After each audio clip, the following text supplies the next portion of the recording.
Evidence-based policy itu juga merupakan sebuah kata atau sebuah frasa yang seringkali terdengar ketika kita berbicara tentang analisis kebijakan publik. Nah, sebenarnya apa sih yang dimaksud dengan evidence-based policy itu? Untuk membahas tentang itu, maka video kali ini kita akan mengulas tuntas tentang apa yang dimaksud dengan evidence-based policy yang juga sebenarnya sudah mengalami perkembangan, yaitu yang dinamakan dengan science-based policy. Baik, dalam melakukan analisis kebijakan publik, maka kita tidak hanya cukup hanya bermodalkan dengan data. Karena data diberikan kepada kepala daerah, data diberikan kepada seorang pengambil kebijakan, tidak berbunyi apa-apa, tidak memberikan clue apapun terhadap para pengambil kebijakan terkait dengan apa yang harus mereka lakukan. Maka tugas dari seorang analis kebijakan publik adalah bagaimana mengubah data menjadi informasi kebijakan. Nah, pada video kali ini kita akan mencoba untuk mengulas tentang menggunakan salah satu contoh dengan menggunakan model matematik yang sederhana untuk mengubah atau mentransformasi data menjadi informasi kebijakan.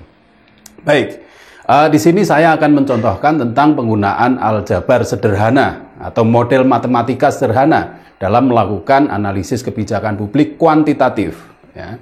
Karena pada video sebelumnya kita sudah membahas tentang analisis kebijakan publik dengan menggunakan pendekatan kualitatif. Kita akan melihat seperti apa ketersediaan air ya, yang ada di sebuah daerah, yang kemudian pemerintah daerah harus berpikir tentang apakah suplai air yang akan digunakan oleh masyarakat itu mencukupi atau tidak. Jadi untuk melihat ketersediaan air ya, yang ada di kabupaten atau di kota itu rumusnya adalah QN. Jadi QN itu adalah jumlah total air yang ada di tahun tersebut atau di waktu tersebut. Nah, untuk mengetahui jumlah air di waktu tersebut, maka itu diketahui dari Q0.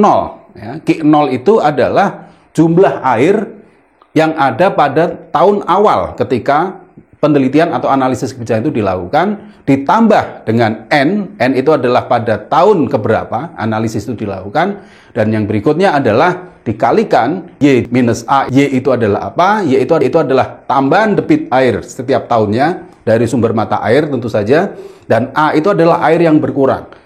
Sehingga perbedaan antara Y dengan A itu adalah merupakan penambahan jumlah air tiap tahunnya.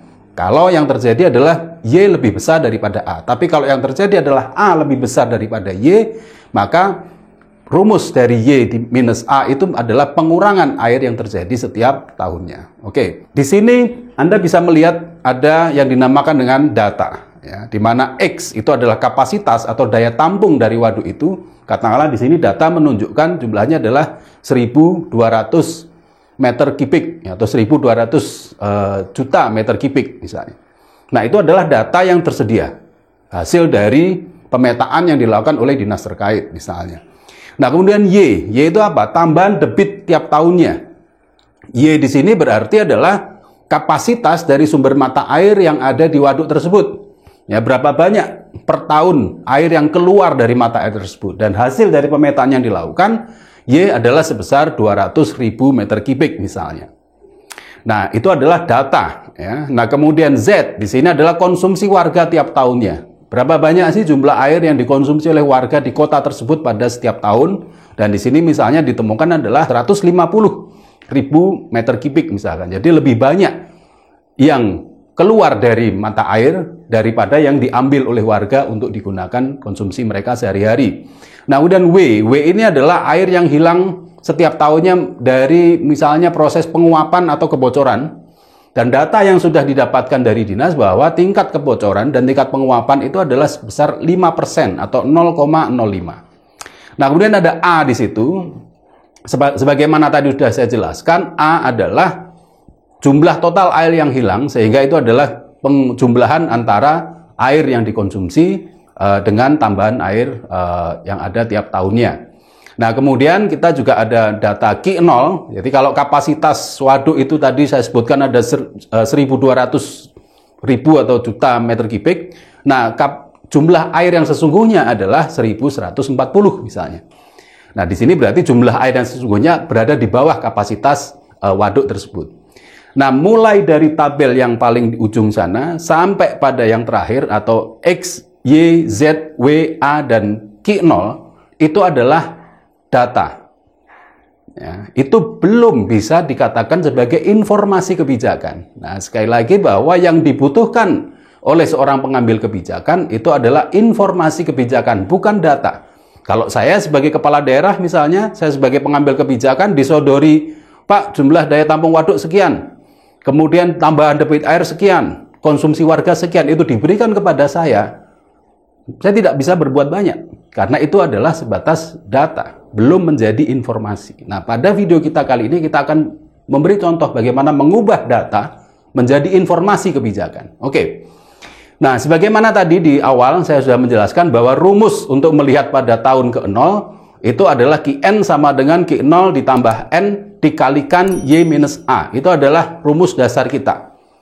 Nah, sehingga di kolom yang paling ujung sebelah sana, kita masukkan tahun. Ya. Nah, tahun ini bisa Anda mulai dari tahun berapapun. Ya. Misalnya sekarang tahun 2020, di sini saya memulai dari tahun 2010, nggak ada masalah. Ya. Itu bisa dilakukan.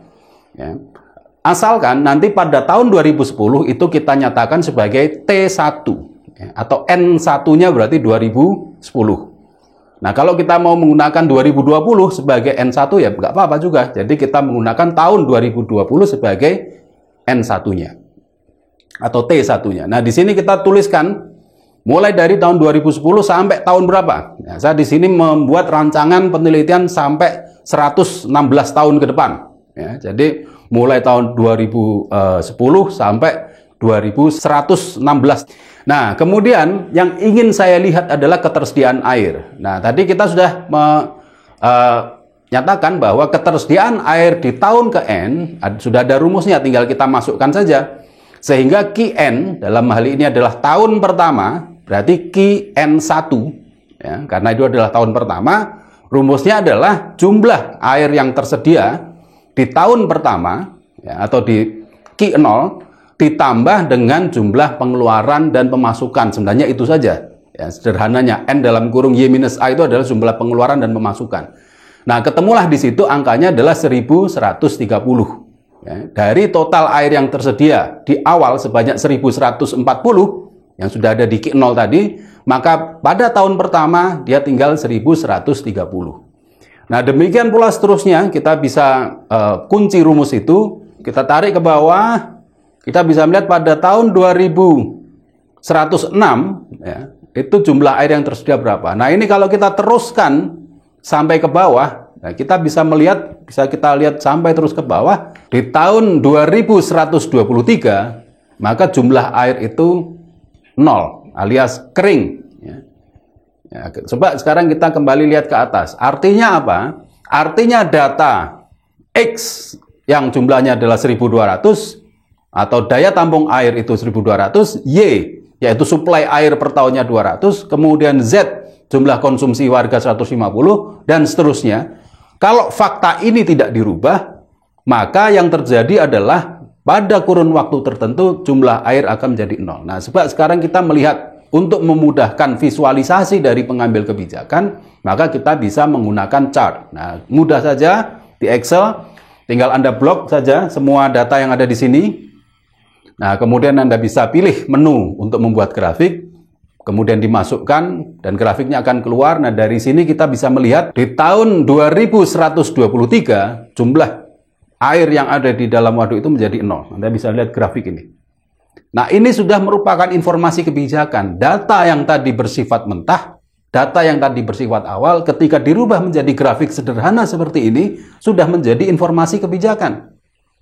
Sehingga saya sebagai bupati misalkan melihat chart ini, saya sudah tahu bahwa dalam jangka waktu yang akan panjang, masyarakat yang ada di kota saya akan mengalami kekeringan, akan mengalami kekurangan air. Sehingga data yang ada tadi saya sebutkan harus diubah dengan menggunakan intervensi kebijakan publik. Nah, sekarang coba kita lihat satu-satu. Kebijakan apa yang harus dilakukan? Pertama adalah daya tampung waduk. Nah, coba sekarang kita pikirkan, kira-kira adakah kebijakan untuk mengubah grafik yang menurun ini menjadi flat, ya, tetap atau bahkan kalau memungkinkan menjadi meningkat. Itulah yang dinamakan dengan kebijakan publik, ya, mengubah sebuah fakta dalam jangka panjang menjadi lebih baik. Nah, sekarang daya tampung waduk atau X.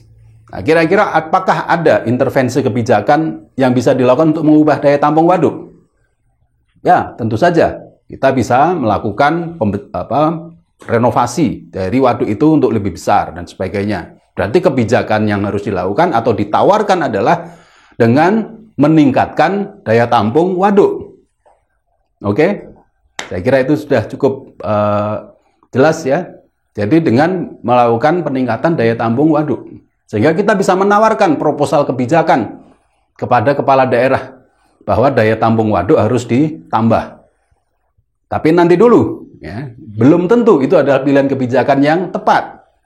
Coba kita lihat pada opsi yang kedua, yaitu Y, tambahan debit air per tahun. Ya, yang tadi saya sebutkan itu adalah sumbernya dari mata air, ya, yang muncul di dalam waduk itu. Kira-kira menurut Anda, apakah mungkin kita melakukan intervensi kebijakan pada variabel Y ini? Ya, betul sekali. Jawabannya mungkin. Ya, yaitu apa? Dengan melakukan reboisasi di sekitar sumber mata air, dengan melakukan penghijauan di hutan dan di area sekitar waduk dan sebagainya. Itu adalah cara-cara atau langkah-langkah untuk meningkatkan Y. Dan itu adalah ada rekomendasi kebijakan. Oke, sekarang kita sudah punya dua opsi kebijakan. Ya, opsi kebijakan yang pertama adalah memperbesar jumlah waduk. Opsi kebijakan yang kedua adalah melakukan pembenahan terhadap kondisi mata air sehingga debit air yang keluar menjadi lebih banyak. Nah, yang ketiga saya tanyakan kepada Anda juga, konsumsi warga per tahun atau di sini kita sebut dengan variabel Z. Kira-kira menurut Anda apakah ini bisa diintervensi dengan kebijakan? Ya, mungkin bisa, tapi saya kira akan sulit ya untuk mengatakan pada warga kurangi penggunaan air dan sebagainya. Tidak semudah yang X dan Y. X itu cukup dengan konstruksi, kita bangun selesai. Y itu dengan melakukan reboisasi, penghijauan. Tapi kalau Z, mengajak warga untuk mengurangi penggunaan air, itu saya kira kebijakan yang sulit. Mungkin dilakukan, tapi mungkin akan sulit. Oke, kemudian yang berikutnya adalah variabel W, air yang hilang per tahun karena evaporasi dan kebocoran. Evaporasi mungkin tidak bisa dilakukan, tapi kebocoran mungkin bisa dilakukan dengan kebijakan. Ya. Jadi kebijakan dilakukan adalah mengidentifikasi lokasi-lokasi mana yang terjadi kebocoran dan itu bisa dikurangi tingkat kebocorannya. Oke, saya kira itu adalah pilihan-pilihan kebijakan. Sehingga yang paling bisa kita lakukan, kebijakan publik yang harus diambil, pertama adalah memperbesar kapasitas waduk. Yang kedua adalah memperbesar kapasitas suplai air dari mata air. Dan yang ketiga adalah mengurangi pengurangan, terutama yang berasal dari kebocoran. Oke, sekarang kita akan melakukan simulasi. Ya. Kita akan melakukan simulasi. Dari 3 alternatif kebijakan itu menurut Anda, kira-kira mana alternatif kebijakan terbaik? Sekarang kita coba alternatif kebijakan yang pertama. Kita ubah variabel X, yaitu daya tampung waduk yang semula adalah 1.200 ribu meter kubik, ya, daya tampungnya. Dan tadi kita menganggap, wah ini harus dibesarin daya tampungnya. Oke, silahkan. Anda bisa lakukan itu. Berapa Anda mau tambah? Atau Anda mau tingkatkan kapasitas dari waduk itu? Dari 1.200 katakanlah kita tingkatkan menjadi 1.500. Ya. Coba diketik saja 1.500, kemudian kita enter. Nah, kita lihat apa yang terjadi di dalam grafik. Ternyata memperbesar jumlah waduk, ya, kita bisa melihat itu bukan opsi kebijakan yang baik, bukan opsi kebijakan yang tepat. Karena apa? Penurunan yang terjadi ternyata jauh lebih tajam. Dan kekeringan yang terjadi Anda bisa melihat pada titik di mana beririsan antara garis merah dan garis biru, bahwa ternyata pengeringan waduk itu terjadi lebih cepat ketimbang ketika kapasitasnya itu 1.200. Anda berpikir, kok bisa begitu? Tentu saja. Kenapa? Karena pengurangannya evaporasi, kebocoran, dan sebagainya, yang faktor penyebab berkurangnya kapasitas air itu juga tergantung dari kapasitas waduk. Oke, berarti opsi kebijakan yang pertama lupakan. Ya, itu bukanlah opsi yang terbaik. Sekarang coba kita lihat. Kita melakukan manipulasi kebijakan pada variabel yang kedua, yaitu terkait dengan tambahan debit air per tahun. Tadi saya katakan bahwa penambahan debit air per tahun bisa kita tingkatkan dengan memperbaiki kondisi ekosistem yang ada di sekitar mata air. Oke, kondisi hari ini adalah 200. Anda ingin melakukan kebijakan seperti apa untuk memperbaiki ekosistem yang ada di sekitar mata air? Dari 200 misalnya menjadi 210.000 meter kubik. Sehingga intensitas reboisasi yang harus dilakukan itu harus dipastikan dengan melakukan penelitian dan kajian, dengan melibatkan berbagai pihak termasuk perguruan tinggi, berapa banyak kira-kira reboisasi yang dibutuhkan untuk meningkatkan dari 200 menjadi 210. Nah, Anda masukkan saja, tinggal diketik di sel ini 210, kemudian ada enter. Dan apa yang terjadi? Ternyata jumlah air yang ada di waduk itu dari tahun ke tahun mengalami stagnansi. Artinya itu adalah baik. Ya, jadi kondisi konstan. Tidak terjadi pengurangan seperti yang tadi saya katakan. Berarti opsi kebijakan yang kedua jauh lebih baik daripada opsi kebijakan yang pertama. Tentu saja opsi kebijakan yang kedua mungkin lebih sulit dilakukan daripada yang pertama, tetapi lebih efektif. Sehingga ketika pemerintah membuat kebijakan reboisasi, pemerintah melakukan kebijakan memperbaiki ekosistem, itu adalah langkah yang tepat untuk menjaga ketersediaan air. Nah, kalau saya sebagai seorang kepala daerah, sebagai seorang wali kota, ditunjukkan dua grafik yang ada di sini, maka saya serta-merta kemudian akan menyadari bahwa kebijakan reboisasi harus saya ambil. Karena ini adalah satu-satunya solusi terhadap kesediaan air. Kenapa? Karena kalau saya tidak melakukan apa-apa, status quo itu berarti penurunan. Kalau saya melakukan pembenahan ekosistem seperti yang ada di sana, berarti adalah konstan. Ya, ketersediaan air menjadi stabil. Oke, ini adalah cara kita melakukan analisis kebijakan publik dengan pendekatan kuantitatif, dengan menggunakan pendekatan aljabar sederhana untuk melihat ketersediaan air. Nah, coba kita tingkatkan lagi analisisnya. Misalnya, kita menambah satu variabel lagi, yaitu variabel Z. Di mana tadi saya katakan bahwa variabel Z adalah tentang konsumsi warga. Nah, kita tahu bahwa konsumsi warga itu tidak tetap. Dia meningkat dari tahun ke tahun seiring dengan meningkatnya jumlah populasi. Nah, sekarang kita coba hitung. Kita masukkan satu variabel lagi, karena kalau dalam contoh yang sebelumnya hanya ada satu variabel, yaitu ketersediaan air yang ada di waduk. Kita akan tambahkan satu aksis lagi, yaitu aksis tentang konsumsi. Nah, kita masukkan saja rumusnya. Dari mana? Asal muasal atau jumlah ya konsumsi yang ada di kota tersebut setiap tahunnya. Maka kita pikir berarti kalau berbicara tentang konsumsi warga terhadap air tiap tahunnya, dan itu asumsinya adalah peningkatan, maka yang kita butuhkan adalah data time series, ya, mungkin 5-10 tahun yang lalu tentang peningkatan jumlah air. Atau kita bisa melakukan forecast, kita bisa melakukan proyeksi tentang peningkatan jumlah konsumsi air di kota tersebut setiap tahunnya. Nah, katakanlah kemudian dari penelitian yang dilakukan oleh teman-teman di perguruan tinggi atau lembaga riset menemukan ternyata peningkatan konsumsi setiap tahunnya itu adalah 2%. Berarti pada tahun 2011, jumlah konsumsi yang ada di tahun 2010 ditambah dengan 2% dari konsumsi yang ada di tahun 2010, maka itu adalah hasil penjumlahannya merupakan jumlah konsumsi di tahun 2011. Demikian pula di tahun 2012, jumlah total konsumsi yang ada di tahun 2012 adalah jumlah konsumsi di tahun 2011 ditambah 2% dari total konsumsi di tahun 2011, maka itu menjadi total konsumsi di tahun 2012. Demikian pula seterusnya. Nah, ini rumusnya adalah, kita sebut saja konsumsi itu adalah K, ya, ini variabel baru. Ya. Jadi K ke N sama dengan konsumsi di tahun sebelumnya, atau di sini kita sebut dengan Zn-1, ditambah dengan jumlah konsumsi di tahun sebelumnya, sama Zn-1, kemudian dikalikan 2%. Nah, itu akan menjadi jumlah konsumsi di tahun tersebut. Kita masukkan rumus di dalam Excel dengan sangat sederhana, lalu Anda enter. Jangan lupa beberapa variabel harus dikunci karena kita tidak ingin dia ikut turun ketika kita melakukan drag. Nah, kemudian setelah selesai, Anda bisa drag ke bawah hasilnya, dan kemudian hasil itu menunjukkan bahwa ada peningkatan ya, jumlah dari tahun ke tahun. Nah, kita ingin melihat, maka kita tinggal blok dari jumlah kapasitas air yang tadi sudah sudah kita temukan bahwa ternyata flat ya. Nah, kemudian kita akan lihat seberapa banyak jumlah konsumsi meningkat dari tahun ke tahun. Ternyata kita bisa melihat di sini adalah grafiknya meningkat. Nah, apa yang terjadi di sini? Sehingga informasi kebijakan yang kedua ini lebih lengkap daripada informasi kebijakan yang pertama tadi. Informasi kebijakan yang pertama tadi, mungkin bupati atau wali kota langsung, wah, saya akan mengambil pilihan kebijakan ini, yaitu meningkatkan suplai air sebanyak 10% dengan reboisasi.